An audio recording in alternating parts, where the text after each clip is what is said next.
plumberparts.co.uk. Honest reviews and advice. Sponsored by heatandplumb.com. Holla and welcome to today's plumberparts.co.uk video. Today we're going to take it to the next level and we're going to change the kitchen tap. Here's the kitchen tap in question. It's got a small drippy drip leak. Also the customer's having trouble turning this on and off and they just want a new tap anyway. Here's our new tap here. Let's have a quick look at it. So we're looking at this. This is the new tap. What they have on the bottom is a standard 1/2 inch thread, small washer which goes on the underside of the sink with this nut, and then on top of that a foam plate that allows the tap to get a really good seal on top of the sink. There are loads of different ways to connect the tap pipes up to your 15mm pipe. You can have the flexible type that has a small rubber seal on it and is very flexible obviously and very easy to fit because you don't have to have the pipes fully lined up. Or you can have a rigid tap connector which is a 1/2 inch nut with a little collar on it, then either a fibre washer or a rubber washer. This is going to be a straight change type. We're not going to need to use either a flexible or a connector. Hopefully these two pipes, when they get taken off at the bottom of this tap, will line up directly with the new tap. But the first thing we have to do is isolate the supplies and make sure all the water's turned off, so when we do come to undo the pipes, there's no water coming out.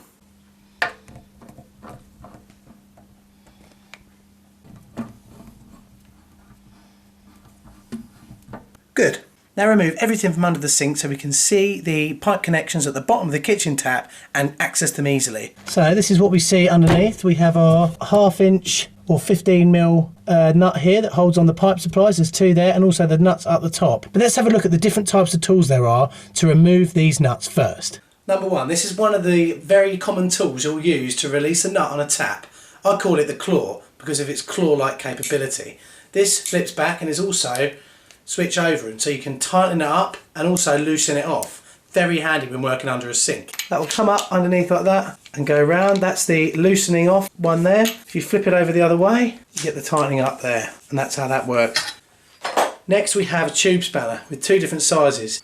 That will just come up under there like that and tighten up like so. Really easy. It yet again means in a small space you can undo and tighten up these nuts, which is generally where you're going to have to work when doing a kitchen tap.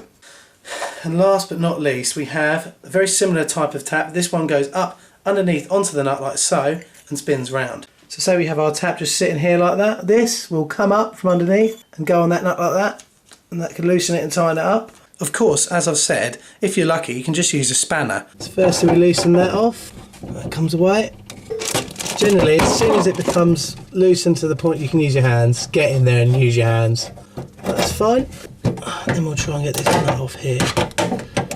It's never an easy job this, but persist and you will win.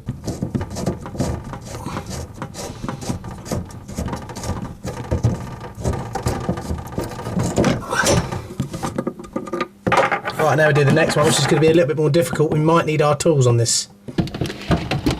Just try and get that around here and then twist it off. There we go, look at that, loosen off, and then you just twist that, keep twisting that round. A bit of water coming out, but there we go, and then do that same with the nut further up. Once you've released both nuts at the bottom of each side of the tap, you should just be able to pull it up and off, just like that. There we go, out, old tap gone. Generally, that's the hardest bit done. Fitting the new tap's going to be a lot easier. Now is also a good time to clean off any old bits and bobs that were stuck under the old tap. That makes the new install look even better once it's in. Before we install this tap, I'm just going to show you how the flexible tap fittings work. This is a push type one, so it's push fit, so that just pushes on the 15mm pipe and that'll make a seal straight away. This end is the same size as what we're going to be screwing onto in a minute. That just goes around the end of your tap, like so, and tightens up. You can generally tighten these hand tight because they've got a rubber seal inside. They seal really, really well, and the watertight seals aren't really that hard to come by with these. Right, the next stage after that's all cleaned is to pop the tap in place like that. It's when this tool comes in handy because our nuts fit just in there, and you can just slot that up underneath and tighten that up. You can get great purchase on these as well, so you can tighten up the nuts really, really hard. We get our rubber nut and our rubber washer and our plastic nut. Pop that over there like so. Start tightening that up, and then finish off tightening up with our tube spanner like I showed a second ago. Put it on there like so. Tighten up as hard as you can. Do that to both sides of the tap. This particular bit only applies if you're still going to use these metal connections here.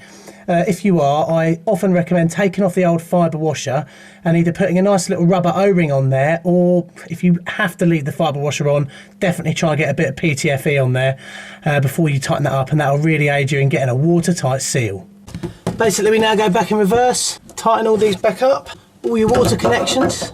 For the other one, we'll probably have to use that special tool again because it's so difficult to get at, but just flip it over the other way and that'll be then in tightening up mode. There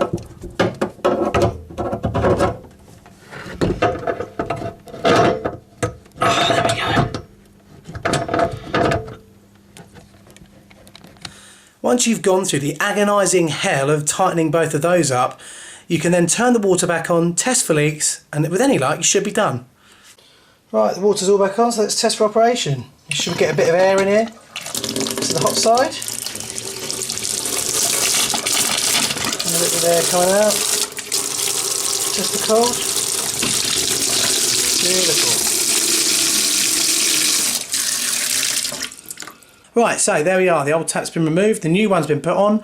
We've removed and reconnected up the water supplies, either using our flexible tap connector or directly with the old pipes that were there. And we've turned all the water back on and everything's working fine. We're very, very happy. If you need any more help or information, or you think we've missed something out, as ever, let us know. And please favourite and subscribe to our videos. Thanks ever so much, guys. See you later.